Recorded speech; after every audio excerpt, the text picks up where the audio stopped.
स्वप्न साऱ्यांचे, स्वप्न घराचे पूर्ण करणार Aarsh residency. Neral railway station पासून हाकेच्या अंतरावर सुरू असलेला गृहप्रकल्प, दर्जेदार बांधकाम, अत्याधुनिक सुविधा, उत्तम कनेक्टिव्हिटी, निसर्गाच्या कुशीत पर्यावरणपूरक गृहप्रकल्प म्हणजे आर्श रेसिडेन्सी। आपले स्वप्न साकारण्यासाठी आजच घर बुक करा आर्श रेसिडेन्सी नेरळ मध्ये। अधिक माहिती आणि बुकिंगसाठी संपर्क 9167112511।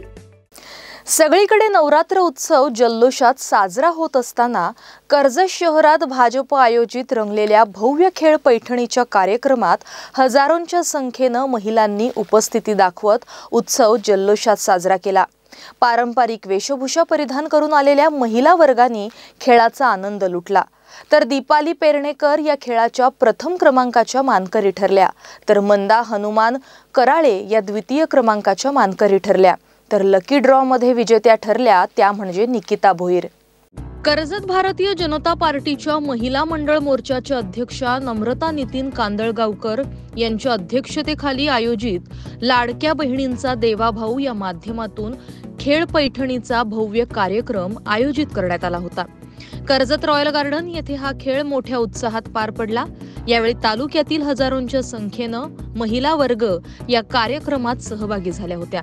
या कार्यक्रमाला भाजपचे नेते तथा पनवेलचे आमदार प्रशांत ठाकूर, अविनाश कोळी, दीपक बेहेरे, विधानसभा अध्यक्ष किरण ठाकरे, कर्जत तालुका अध्यक्ष राजेश भगत, अशोक ओसवाल, नितीन कांदळगावकर यांच्यासह महिला अश्विनी पाटील, श्रद्धा कराळे, साधना जाधव, मृणालिनी शेळके, वर्षा सुर्वे, राधा बहुतुके, स्नेहा गोगटे, शर्वरी कांबळे, अर्चना फोपे, शोभा शेंडे यांच्यासह मोठ्या संख्येनं भाजप नेत्यांनी भेट दिली।